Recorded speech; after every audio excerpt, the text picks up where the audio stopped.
Call Lamar City Council regular meeting to order Tuesday, July 21st. Can you hear Jason? Yeah. Okay. Would you please stand with me and pledge allegiance to the flag? I pledge allegiance to the flag of the United States of America and to the republic for which it stands, one nation, under God, indivisible, with liberty and justice for all. Thank you. Could we have roll call, Christie? Nelson? Yes. Knapp? Yes. Marksnickel? Yes. Child? Yes. Yes. Motion to approve the agenda. Is there a second? Second. Motion been made and second to approve the agenda. All those in favor say aye. Aye. Opposed? Motion carried. I'd like to welcome all of the people here in the City Hall today, and especially you people that are watching over television, and Austin from the Lamar's Daily Sentinel. Today we've got a hearing. It's a KNS rezoning hearing, and at this time I'm going to ask that this has been set as a date and time to hear public comment regarding the proposed rezoning of KNS second edition from R, which is rural district, to R1, which is residential district. The Planning and Zoning Commission considered the rezoning. Scott Wendell on the line. Okay, Scott, we hear you. The rezoning at their June 30th, 2015 meeting. The staff recommendation is the mayor opens a hearing, and I'm going to open it at this time, the hearing, and ask if there are any objections or comments to the proposed zoning change. I will ask once again if there are any objections or comments to the proposed zoning change. Hearing none, I'm going to announce that the hearing is closed. The staff and Plan and Zoning Commission recommended the rezoning. Any questions from the council? I make a motion approving the first reading of ordinance number 927, amending zoning districts. Second to the motion. Motion made and second approving the first reading of the ordinance of the number 927, amending zoning districts. Could we have a roll call on that, Christie? Knapp? Yes. Murphy? Yes. Child? Yep. Marksnickel? Yes. Nelson? Yes. Motion carried. And since time is of the essence, possibly, and it's just an extension of an existing subdivision, I would make a motion waiving the second and third reading of ordinance number 927, amending zoning districts. I'd second that motion. Motion made and second, waiving the second and third reading of the ordinance number 927, amending zoning districts. Could we have a roll call on that? Question on that. Okay, excuse me. What's the time of the essence? Well, I'm sure they want to proceed. They have They've lots got- of things going on, and But they've got open lots on the first one yet, and guess basically it's an extension of the first portion of the subdivision. So sure. Okay, I was just asking. okay. Okay. Motion been waived. Motion made and second, waiving the second and third reading of the ordinance number 927, amending zoning districts. Could we have a roll call, Christie? Knapp? Yes. Murphy? No. Child? No. Marksnickel? Yes. Nelson? Yes. Motion carried. Motion adopting ordinance number 927, amending zoning districts on its first reading. Is there a second? Second. Motion been made and second, adopting ordinance number 927, amending zoning districts on its first reading. Could we have a roll call on that? Knapp? Yes. Murphy? No. Child? No. Marksnickel? Yes. Nelson? Yes. Motion carried. I want to make sure that carries. Okay, moving on to the general discussion. Might have to come back. And today, on the general, Yeah. It might need 4 votes to carry, so it might come back at the next meeting. It would probably carry at the second reading. Just a thought. See, they're gonna check on it. Yep. Legal's got something to do, because I don't think 3-2 wins on an ordinance. I think it's 4-1. But Yeah, you gotta you get- can figure it out by the next meeting. I will. keep us out of jail, Joe. I'll do my best. All right. Going on to general discussion, we have on the phone a gentleman by the name of Jason Parker with the City Energy Management Program update, and also Scott Langle. I know Scott has started this program and has been working diligently with a lot of other people. And so at this time, Scott, I'm going to turn it over to you, and Jason. Hello. I would ask Jason to go through his report, please. Yep, absolutely. And can everybody hear me okay? Yes. Yep. Okay. This is the first time I've done this over the phone, so bear with me a little bit. But I just wanted to take a little time today, go over this report that I think all of you have in front of you. Just a quick summary report of what we've been doing thus far. Yeah, we do. Jason, that is correct. They have the written report in front of them, so you don't have to go through every line, but if you could paraphrase that report and give the highlights. Absolutely. So basically some background information about the program. Again, my name is Jason Parker. I'm with Franklin Energy. Franklin Energy is a energy consulting firm that was hired by the Iowa Economic Development Authority, and our job is to run their pilot program that they've developed with the Department of Energy. And the basic premise is to put in a regional energy manager in both sides of the state. And I am the western side of the state energy manager. So I'm in similar towns like Sioux City, Storm Lake, Denison, Wall Lake, Guthrie Center. I'm in Northwest Iowa a lot, and I'm in a lot of your neighboring communities doing this same thing. The goal, very simply, is just to drive energy efficiency at the municipal level. Our approach thus far has been to create a energy action plan for each community that develops the energy efficiency opportunities in a number of selected, targeted buildings. Our hopes in that is that each community will utilize our expertise and hopefully allocate dollars to some of these projects in the future. So today I just wanted to give an update of the program thus far. We're entering kind of the last 4 months of the original contract. There may be an extension later on, but we're not going to count on that for now. So we're entering the last 4 months. We have a lot of work left to do, and so what I want to do is just present what we've got going on currently. Some of the numbers may be adjusted as we go, but with all that being said, I'd appreciate any feedback from the council, any input. Maybe you've thought of something in the past that could be an energy efficiency opportunity that we haven't highlighted here. At the end of this, if you've got some feedback, I would appreciate it. So, before we really dive into it, I wanted to touch on kind of why this is all important. I know we hear about energy efficiency a lot, but it's going to be increasingly important in the next 5 years, I would say, probably sooner than that. As it may have come up in the past in some of your council meetings, a lot of the buildings in Lamars, especially the city buildings in Lamars, are going to see higher rates this summer. And that's just as a result of a mid-am increase that happened last year. They passed a rate equalization. It's just an increase in the tariff. Northwest Iowa historically has had very low rates, and they're trying to adjust those to be a little bit more in line with the rest of their territories.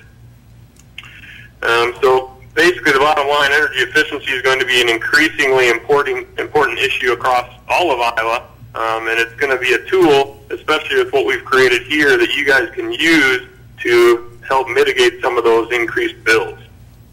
And not just, your regular consumption bills, but a term that you may not be familiar with just yet is a demand charge, which a lot of these buildings will see in the future.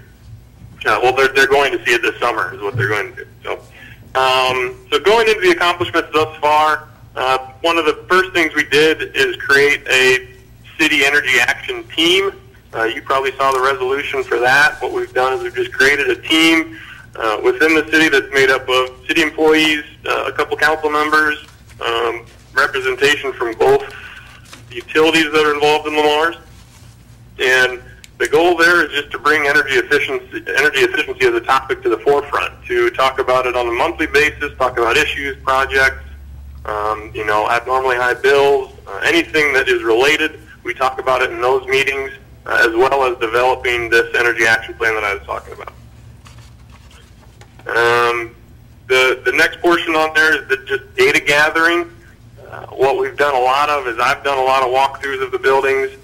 We've had I think 15 buildings that I've walked through. Yeah, all right, it was 15 buildings that I've walked through, 11 of which we've entered into a system called B3 benchmarking.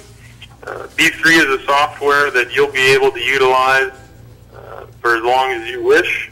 What it does is it tracks all of the cities that we've entered in and tracks all of their usage, and we can see the current trends. We can see any abnormal trends, any just upward trends that we want to go see what the cause of is. So that's a very useful tool. I always say you can't manage what you don't measure, and if you didn't have a measuring tool in place before, you probably didn't really know what things were costing. And so that next table down is just a quick snapshot of the annual energy cost of 2014 for the buildings that we have in B3. That's pretty typical for buildings. Usually your water and wastewater are going to be your highest consuming buildings.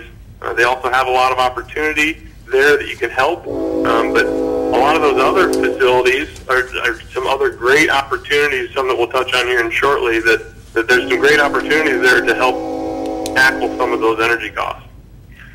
How we do that, we've had Mid-American, well, I reviewed some of the assessments that Mid-American did previously. You had your fire station, had an energy audit done at it, and also your water plant.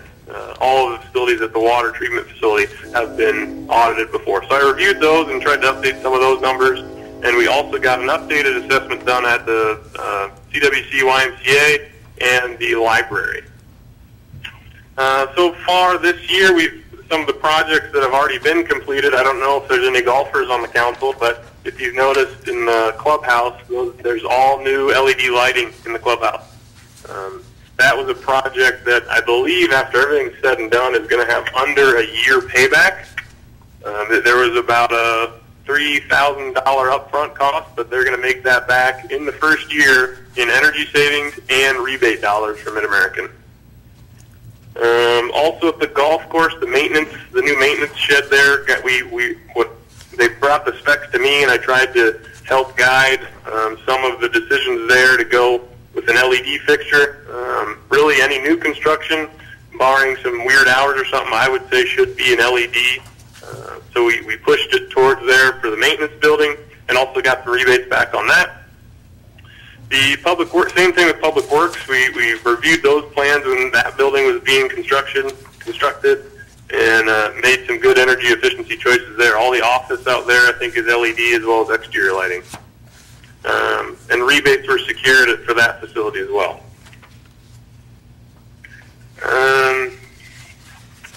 Moving on, any questions as we go into this next portion? No. Okay. No. So moving on to this energy action plan, this is something that we've developed, and it's this first list that has the headers of energy policy, and building code. I won't go through each of these. You can review these, but what this is essentially, it's some goals, some higher view goals that would drive really the choices that will be made in the future. A couple ones, one to point out is under energy number 4, develop an annual energy savings goal for all city government facilities. That one is going to be one that I'll encourage Lamar's to do probably at the end of the year when we have all of our data. Once we have a clear picture of what all the opportunities are, at least the majority of the opportunities, what you could do is set a goal to tackle and allocate some dollars and really make a dent in the city energy budget.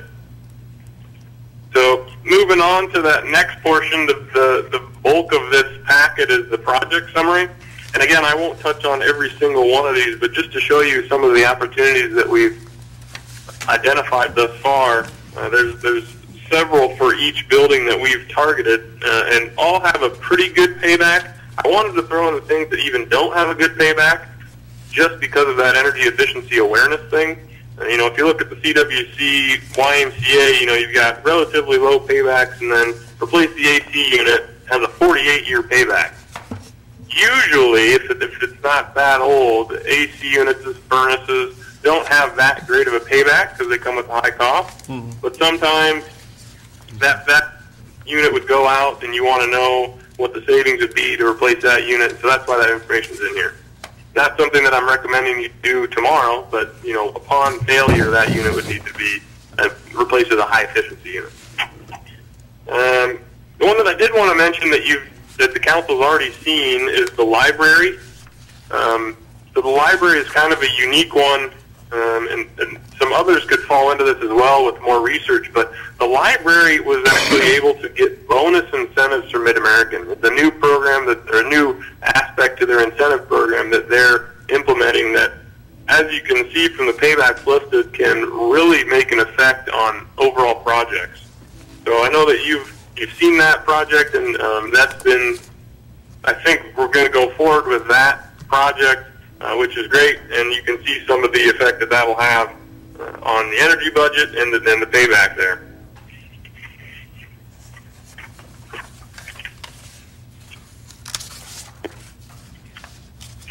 So, lastly, on the very last page, there's street lighting. One of the things that's come up a lot in the other communities is something that Mid-American is doing, and that's they're going to be replacing their street lights with LEDs. We haven't talked about that in our committee meetings yet, but that's something that is a very good opportunity, especially for Lamar's, that has a lot of leased street lighting.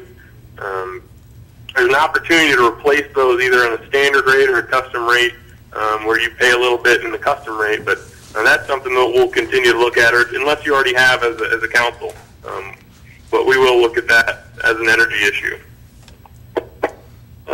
The other worth mentioning on there is just the police department. That's a new construction for next year. We've got in touch with Mid-American on that because they've got some rebates associated with new construction. Jason, so finally, the plan moving forward in all of this is just to complete this list with accurate estimates. A couple other things that we've talked about implementing is creating and implementing a purchasing procurement standard so that any new equipment purchase is going to be efficient. Creating and implementing a building process or maintenance manual. That's something that I'll work on later this fall probably. And then as budget cycles come around this fall, anywhere I can help or provide information, that would be my role. So that is all I have in my presentation. Scott, is there anything else you wanted me to touch on? Just to elaborate to the council, the mayor and I and Bill, I forget if others were there, but we did meet with Mid-American Energy from Sioux Falls and Sioux City relative to the street lighting change out, and we will be bringing a proposal forward to the city council relative to how we think we should enter that program and get things going. It does appear that we can have some immediate savings by getting part of it going. Perhaps not if it's universal and across the entire city, but if we kind of cherry pick, and they're okay with this, cherry pick some of the ones that are going to be the least cost to the city and therefore the greatest payback for us. And anyway, so we're going to be bringing that forward in the not too distant future. And Jason, that's all I had. Jason, just to clarify also on the police department, you say the new construction, actually the decision's not been made on how we're proceeding on that, but the new construction program would apply to a new building as well as retrofitting the existing building. So, correct. If it is for lack of a better term, a gut rehab, if you're taking that building down to the studs or, new HVAC equipment, new lighting system, possibly even, insulation or building shell changes, that would fall under the new construction program. Jason, I just want to share one thing, going back to the golf course, it was brought to my attention by the management of the golf course about a week ago that since they've put these new leaded light bulbs in, Mid-America called them and wanted to know if their meter was still working. And that the bill had gone down. That's good. I mean, that means it made a significant impact. Well, I thought it was kind of a good comment myself. The other question I got is, for my own purposes, is there a difference in leaded light bulbs that we buy? I didn't catch all that. Is there a difference in what? LED light bulbs, the new light bulbs, LED. LEDs, is there a difference in the LED type of bulb that you buy? Or are they all pretty well, I mean, who makes them? GE makes them, Sylvania and all them. I would, just like any other technology, any kind of technology, there's going to be a lot of production that aims at the cheapest product. Usually from overseas, they're shipping over kind of the cheapest thing they can to get into the market and to sell their product. I would look for, there's a few organizations, you're familiar with Energy Star. They at least, if anything with an Energy Star logo is going to go through some testing, but some other organizations that do that same thing is something called Lighting Facts. If it has a Lighting Facts logo, it looks like a nutritional standard on your cereal or whatever. It looks like that, but it's on your light bulb. If it's got that, it's going to be at least a bulb that's been through some testing and will last a while. There's a lot of junk out there where if you go buy something from the big box store that's like a multi-pack, some brand you never heard of, it's probably junk.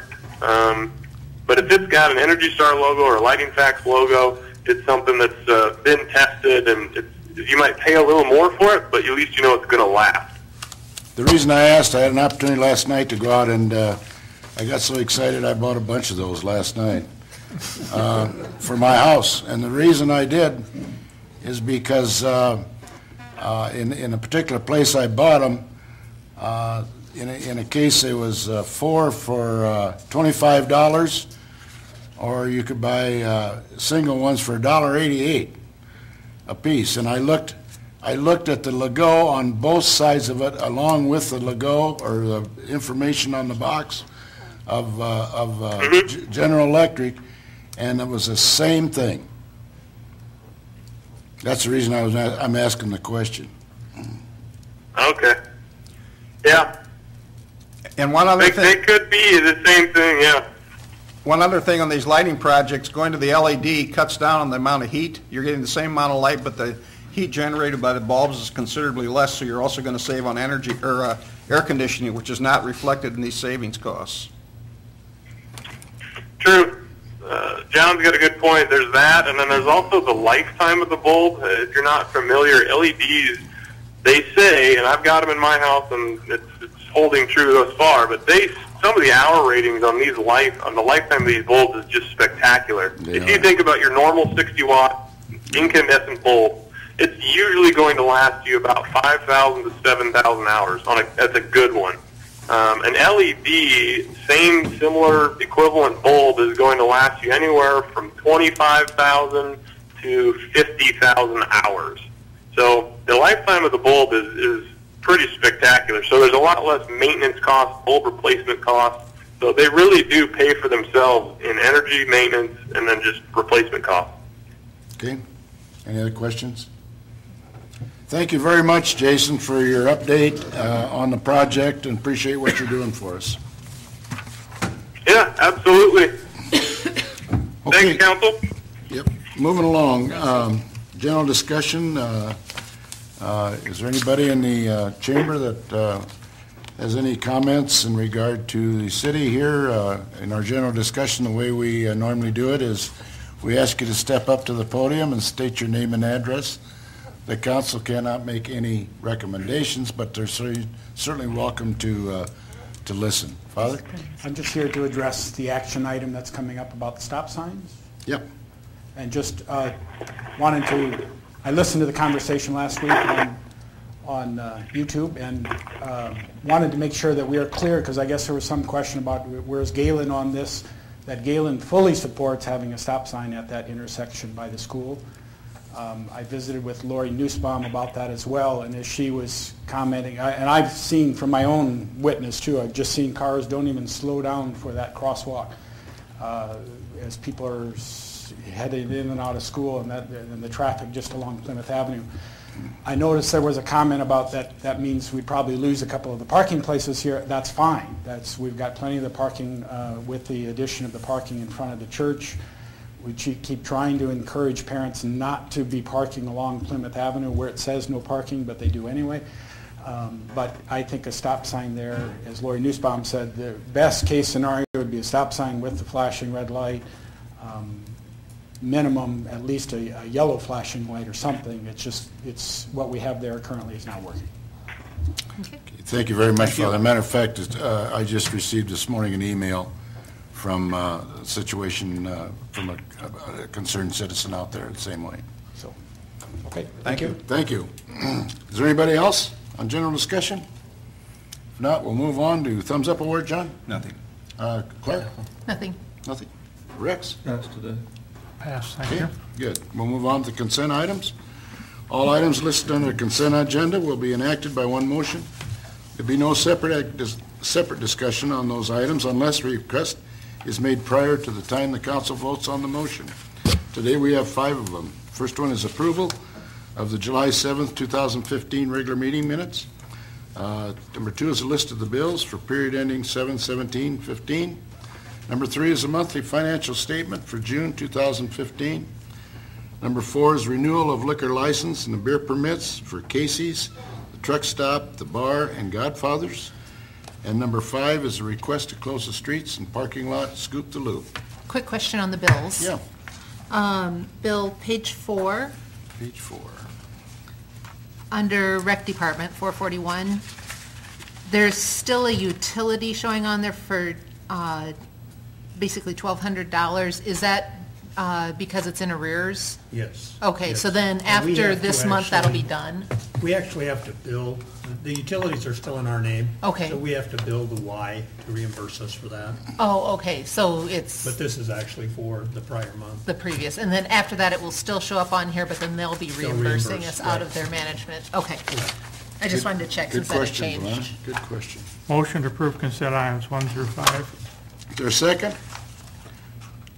Second. Motion made and second to approve the consent items 1 through 5. All those in favor say aye. Aye. Opposed? Motion carried. Moving on to the action items. The first one is pickleball. At the July 7th council meeting, a group of citizens made a recommendation to have a pickleball courts set up on some of the existing tennis courts. The council was unable to take an action on the item. However, it did refer it back to the Community Services Committee, and the CS, Community Services Committee, will be meeting Monday, July 20th, which we did yesterday, and we'll have a formal recommendation for the council consideration at the July 21st council meeting. And so the financial impact of this is really minimal cost, as it would only involve the marking of the pickleball lines and lowering of the nets to the existing courts. I see Greg Mitchell's here and has recommended it. Has anybody got any questions for Greg? What's the committee recommendation? We did have the committee yesterday, and what's the recommendation? Basically, the committee met yesterday, and we were all on the same page with Greg and the group of players that are proposing utilization of a couple of the tennis courts for joint usage, so it will be a shared use, looking at courts 1 and 2 out at the municipal park, which are the 2 closest to the clubhouse, and the city will take care of marking the lines, and aside from that, they've got potential setup for borrowing some equipment until people decide if they like it well enough to play their own. So there's really no expense to the city aside from staff time marking the lines. Probably Public Works will do that, and purchasing the paint and whatever materials are necessary for marking those. It looks like we can probably do the 2-inch lowering of the nets just with the strap that's currently there. But, so there wouldn't be any additional purchase necessary for that. And we did check with the High School Athletic Association. They don't have any prohibitions against having a shared court. You just have to make sure that the tennis court lines remain primary, and that's about it. So we're recommending 2 courts at Municipal Park have shared lines for pickleball. And that came from the CS Yes. committee yesterday. I don't think I missed anything, right? Any other Greg, did I questions? get everything from, okay. Any other questions? So I'd make a Excuse me. motion approving pickleball recommendation as just presented from Community Services Committee. Second. Motion made and second approving the pickleball recommendation brought forth by the Community Services Committee as proposed. The only thing that I'd add to that is, Greg, you had mentioned that possibly for the first year, you wouldn't even lower the nets. You'd just leave them as is because we're dealing with total amateur group status and kind of just play that one by ear. If by any chance there was a problem, not lowering the net with the existing straps that are there, would need all of them. Sure. Okay, thanks, Greg. All those in favor say aye. Aye. Opposed? Motion carried. Pickleball schedule to be announced. Yeah, Actually, Greg, I'd encourage you to get with Christie maybe and get something on our website, get it out there that it's a new program and you want people to know it and After the lines are painted. after the lines are painted. But I'd encourage you to get going on it, so. Well, I'd just like to thank the council and the committee for taking such fast action on this. I'm pretty sure it's going to turn out to be a very helpful and fun-filled thing for the city. Maybe you Great, can have a good. media pickleball event. Well, you said it's mainly for seniors, so we were worried, that we'll lose some players next year, so we want to get it going. That's awful. Come on. okay, Can't we laugh a little here? next thing on the agenda is a stop sign request. A request for 2 stop signs on Plymouth Street at the intersection of 7th Avenue Southeast was reviewed by the Public Safety Committee back in June. The committee suggested pursuing temporary or rollout stop signs to be utilized during the busy times of the day. An agreement could not be reached in the use of these temporary and rollout signs. Therefore, the request for a permanent stop signs is being made. And I have to share with you that I did receive a email this morning from, and I hope I'm pronouncing this right, as Stevette Linden, Mayor Kirkhoff, and Lamar City Council members. I am unable to attend the City Council meeting today due to an appointment of out of town, but wanted to express my view on the proposed stop sign by Galen Catholic. I am writing in concern for the proposed stop sign at Galen Catholic on Plymouth Street Southeast and 7th Avenue Southeast. I am a parent of 5 students at Galen Catholic and have seen firsthand the dangers of that intersection. There is parking along north side of the road with the crosswalk right between the parking spots. I have been witness to many too close calls at this intersection with smaller children that you cannot see between those cars. All of the other schools in the community, Lamar's community, have 4-way stop signs all around their school. Each corner has a 4-way stop sign. I feel it is only logical, especially for safety reasons, to install a permanent stop sign at this intersection by Galen Catholic. It would be an absolute shame to have an accident happen and cause injury at this intersection when a simple stop sign could be the solution. I appreciate your consideration in this matter. Yeah, my comment would, if I could interject, Mayor. Yeah. Go ahead, Scott. My comments would be to do a temporary or a rollout stop sign. You're looking, you all know that the school year goes from sometime in late August till late May, and so you would be forcing humans to roll that out and put it away, and roll it out and put it away repeatedly over a long period of time, 9 months, and the 9 months is in a lot of the inclement weather timeframes, especially winter. The only other one that we really have that going on, or used to, is on 9th Avenue West by the Pee Wee Fields, and even that didn't work real well. But that, keep in mind, that was only being done in May and June for the most part, and so it wasn't near the length of time, and certainly wasn't during really harsh weather. So I would have to strongly recommend that if that intersection dictates stop signs, that it be done on a permanent basis and not on a temporary basis. Just what Dick said, I think it is appropriate since we have both church and school adjacent, literally separated by that particular T intersection. So I'd recommend a permanent stop sign. Motion adopting resolution 15-20, adding 2 permanent stop signs to Plymouth Street at the intersection of 7th Avenue Southeast. Second. Motion been made and second, adopting resolution number 15-20, adding 2 permanent stop signs on Plymouth Street at the intersection of 7th Avenue Southeast. I have a comment. Yes. Scott, can you hear me okay, Scott? Scott? Yes, I can. Okay. To follow up on your recommendation, I think if we do this, we need to eliminate 4 parking spots, 1 to the east and 1 to the west of each of those crosswalks, simply for visibility, and on the one that's more to the east, also to provide a place to put that stop sign in before the intersection. And I would like to suggest that those be, we put the zebra stripes on them so that they're completely blocked out, so people don't think that they can still just pull up and park there temporarily. Any comment?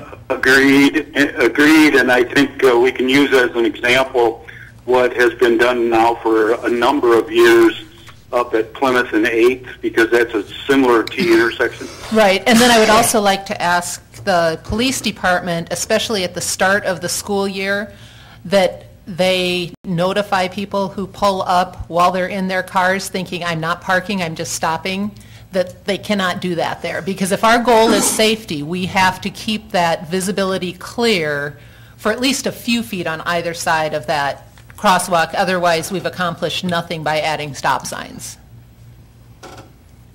Any other comments? I'd like to adjust my motion adopting resolution 15-20, adding 2 permanent stop signs to Plymouth Street at the intersection of 7th Avenue Southeast, and the elimination of the 4 parking spaces at each one of the corners with exactly as it was described by Delana. I think that's a wonderfully good idea. Okay. We have a motion made and second, excuse me, adopting resolution number 15-20, adding 2 permanent stop signs on Plymouth Street at the intersection of 7th Avenue Southeast, elimination 4 parking spaces. Can we have a roll call on that, Christie? Nelson. Yes. Yes. Knapp. Okay. That was hard for you, wasn't it? Almost bit his tongue. Is that like 4.5? It's like you gotta learn to never say no, okay? Yes. Good child. Yes. Yes. I gotta tell you, I gotta call this right before this meeting, and it was from a guy, and he says, and very respectable citizen, he says, I just really don't like to see another stop sign. And he went on a little bit, and he talked to me, and he says, and I want to call the other council members. And I said, okay, and that's fine. I says, but before I hang up, I says, I am going to tell you that I am on board with you about not adding stop signs. I says, but I am going to tell you right to the phone. I'm going to say, I am plain and simple in favor of this one. So, Rex, I congratulate you. You didn't have the opportunity to do that, did you, Rex? We can't do it, like, if Delana doesn't get it all done, with all the painted lines, so the cars don't park there, we accomplish nothing. Right. Absolutely nothing. Because if there's not visibility, and we were just talking about it before the meeting, I got a corner right where my office is, where Clem is, where Head to Toe is, going across the street to George Wagner's, and down the street where the post office is. If that's not the worst corner in town. Well, you're for an halfway accident, across the street before you can see. yeah, there's no chance of seeing on both directions because of the way diagonals and stuff like that. But at least there's enough room in the street to see. And if we can't see up there, if those lines don't get painted and we let people slide in there and temporarily stop, then we accomplish nothing. Hopefully it'll work. Right, and as Father said, flashing red or flashing yellow or whatever, I would suggest that we at least put some red flags on them to start with, so I think we people... put red flags. I think Yes. that's good enough, but I think visibility. we have a little presence, just like we do at the end, start of every school year, I believe. As long as I've been here, we have school presence around both schools all the time. And, you know, even if we're just driving around, it's kind of amazing how things move a little better Yep. when the policemen are driving around. Okay, moving on to the next one is a rail easement.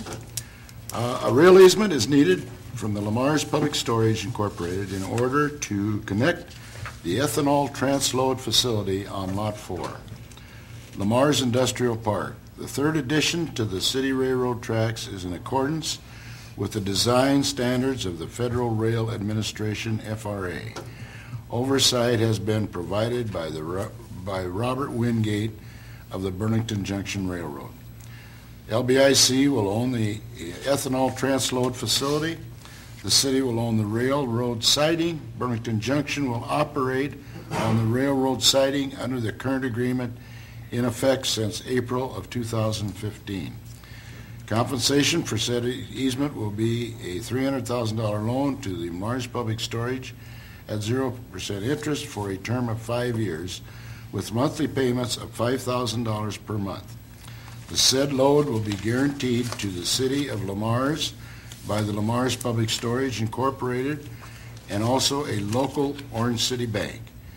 Said loan will be funded by the Urban Renewal Economic Development, or TIF funds. Staff recommendation is the LBIC, the city staff, and the administration recommends the approval. Question? I don't care about all these groups that put it together. Mr. Shipper, are you okay that this is a safe rail? Yes, sir. Yes, sir. Okay.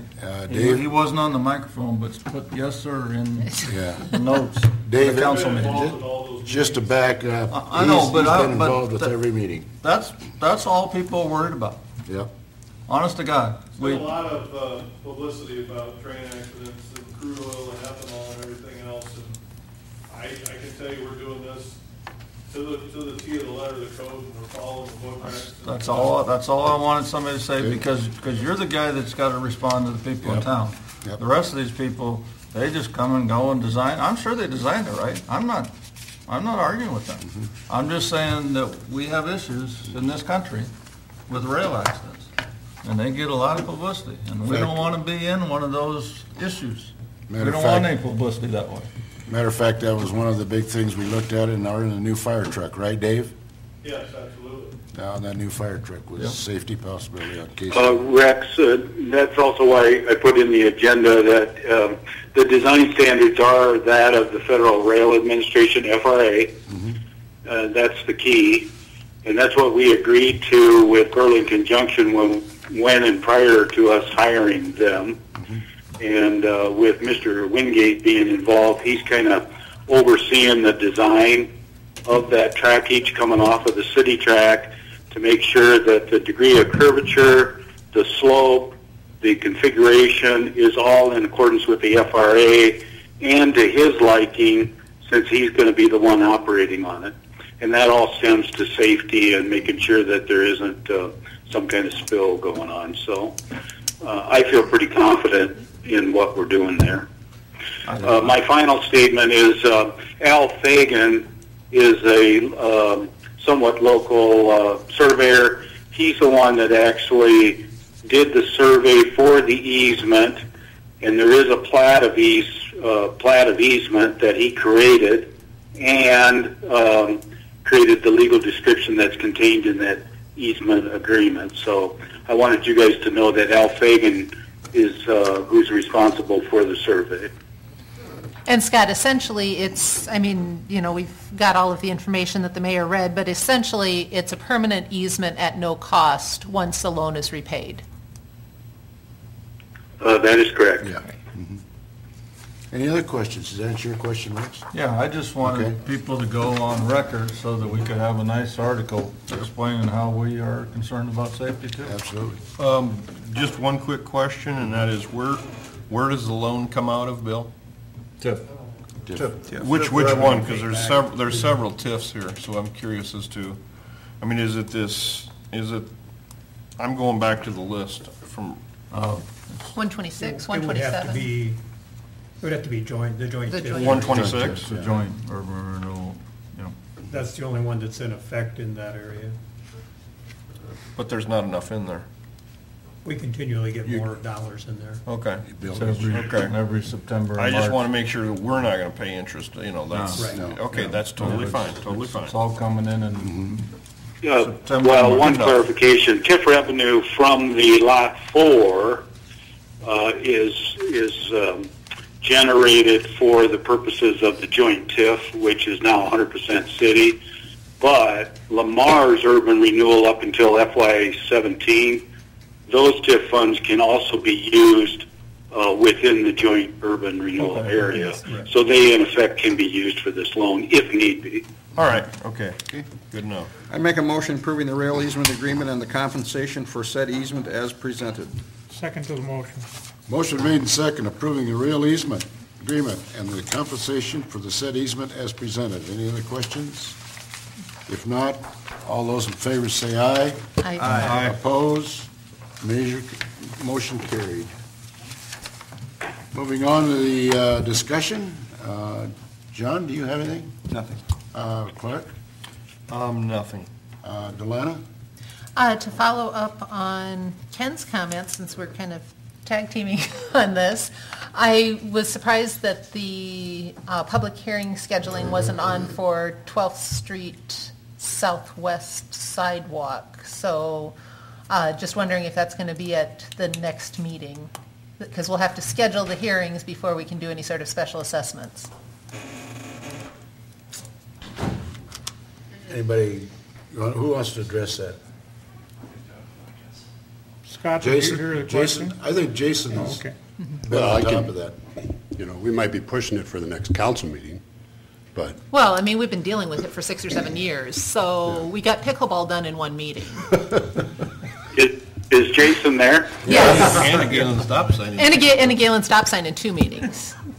So, Well, my Let's push it. understanding of it is that we're wanting to treat everybody along 12th Street in a similar fashion. And one of the lots is in the Lancaster addition. One of the lots that don't have sidewalk is in the Canale addition. Then you have Dr. Faber's lot that is not in any addition. And we want to make sure that we treat all of them in a similar fashion before we bring it forward. We do think that Chapter 384 of the Iowa statute would certainly allow the city council to special assess everybody along there as long as it's done uniformly. and so how long do we anticipate that that will take? Since the properties are identified and the statute is identified, what's the holdup? Well, if it's done on an involuntary basis, you can do it either voluntary or involuntary. So if 100% of the property owners agree, it's a much shorter process because you get what's called a consent to special assessment and a waiver of objection. And once that is signed, then you can just proceed forward. If you don't get it voluntary, then it would have to be on an involuntary basis. And as an involuntary basis, you need several public hearings. You need some resolutions of necessity and other things like that. It can take, Delana, somewhere in the 60 to 90 days to get through that entire process. Right, and that's kind of what I anticipated, so that's why I'd like to get it started. We will bring that to you at the very next meeting. Okay, thank you. Does that answer your question? Yep. but I'll just let you know, I mean, two of those property owners have been contacted just to make them aware of what's potentially going to happen. Right. And as you see, one of them has put sidewalk in. Oh, yeah, we've got one sidewalk done. Mhm. Yeah. The other individual I talked to is reluctant to put it in. So we're looking at potentially two different property owners going through this assessment process. Right. So I believe, I mean, it's a matter of, if we bring it to the next meeting, I believe there is, the next meeting wouldn't be a public hearing. No, that would be to schedule the public hearing. And I don't even know if that is the first step. I have the list of what has to happen. You need a resolution, it may be a couple resolutions at the next meeting. Right.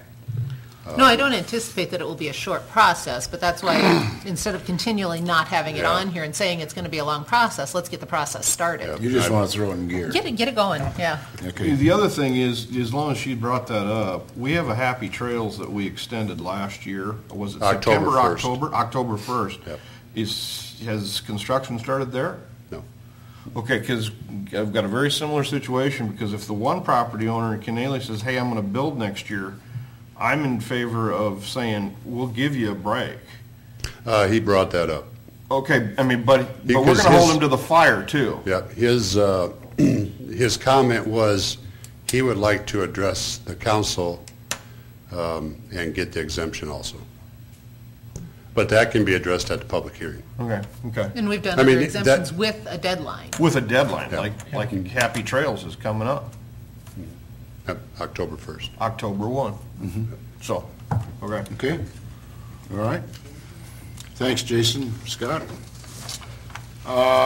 Rex, do you have any? Nothing, thank you. The only one I've got for discussion is, I want to let everybody know, particularly you people that are watching over television, that there is a benefit for Doug Harms this coming Wednesday night, which is tomorrow night, July 22nd, from 5 to 8 p.m. at the Lamar's Fire Station. As you know, that Doug has incurred some cancer problems and has been a full-fledged fireman all these years, and so they are holding a benefit for him tomorrow night at 5 to 8. Okay. Bill, you're up. Today?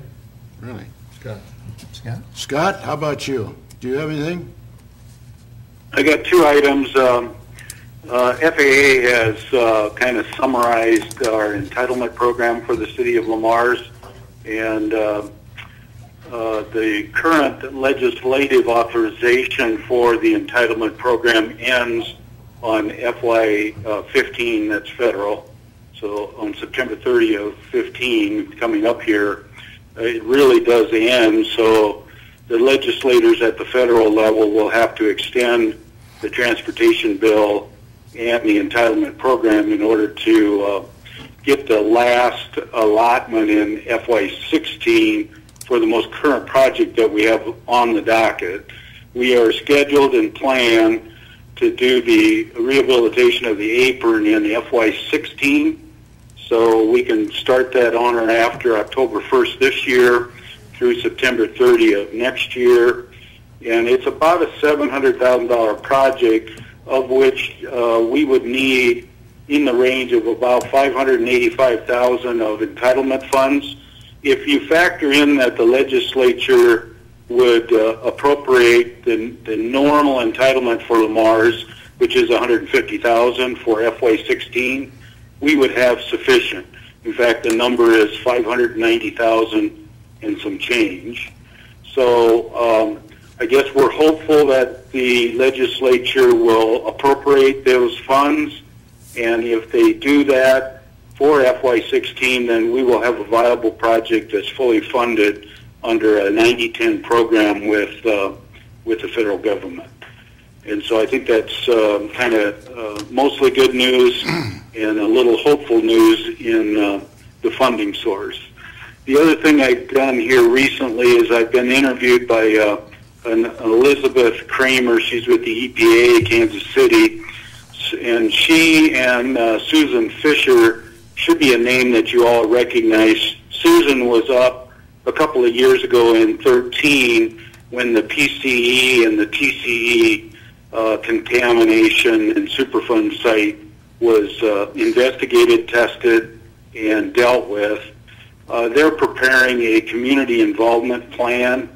And so if any of you have questions relative to the PCE and TCE contamination downtown, probably give those to me so that I can get those to them so that they can be included in the community involvement plan.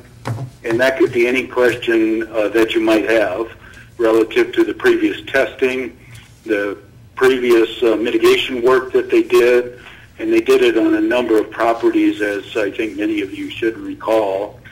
And also where they're at with the source of that problem. And I don't know the answer to that, so that was one of my questions to her directly, is have we identified the source, and more particularly, have we eliminated the source? So this is just a heads up that if you have any questions, get those to me, and I'll get those to EPA. And in the meantime, I guess sometime in the next few weeks or months, they're going to create this community involvement plan and incorporate those things in there. That's all I have. Do you know, is that area growing at all, Scott, or is it pretty well stopped growing, or do you know? That was kind of a subset of the questions I had for Elizabeth. Was that Clark? Yeah. I agree with that question. Did it grow? Did it shrink? Is the problem getting worse or better? Right. And I think that's a little indicative of the first question. Did they eliminate the source? Right. Because if it's still getting fed from the source, then perhaps the plume of contamination is either staying what it is or growing a little bit. If you recall, when the coal tar contaminated site known as our street department, back about 15 years ago, that was the goal of EPA for our site. They wanted to eliminate the source. So all of the excavation they did back in whatever that was, 2001, 2003, somewhere in that range, they did that to eliminate the coal tar that was buried on site years and years ago in order to eliminate where the hydrocarbons are coming from. And to my knowledge or belief at this point, that pretty much worked on that site because the numbers are certainly not increasing, and they're decreasing in many of the different areas. Right. On this PCE and TCE, I'm not sure what the case is, and Elizabeth couldn't answer it for me, so she was going to get with Susan and some of the testing people at EPA and give us answers for those type of questions. Okay. I think she just walked in the room, actually. Oh, good. I do believe she just walked in the room, because You're with the EPA, man? Susan Fisher. I Oh, just good. got texted that you guys wanted to talk to me. Oh. Oh. I don't know who did Impressive. that. Your shirt gave you away, but Boy. yeah. If you wouldn't mind just standing up, Susan, and share with us. I'm going to go back to Scott Langle. He's on the conference call Scott. here. Scott, Hello? Susan just walked in. Are you aware of that? Scott? Just now that you told me. I thought I'd better forewarn you. Elizabeth is here too. And so is Elizabeth, in regard to the questions that the council had here. Do you want to share with us? Well, she probably didn't hear the questions, so Okay. Clark may need to I restate. guess one of the questions that I had and Scott, the primary question is, have you identified the source? The secondary or maybe next question is it growing, shrinking, increasing in intensity, or lessening? Okay, we think we've identified the source. I just talked to the person who owns the building. Okay. And we're going to come back and collect some. We're going to bring a machine on a dolly that goes inside of her building, and we're going to drill holes in the floor, and we're going to sample underneath her building, Okay. the soil. Okay. So the sample results will tell us if it's growing or diminishing.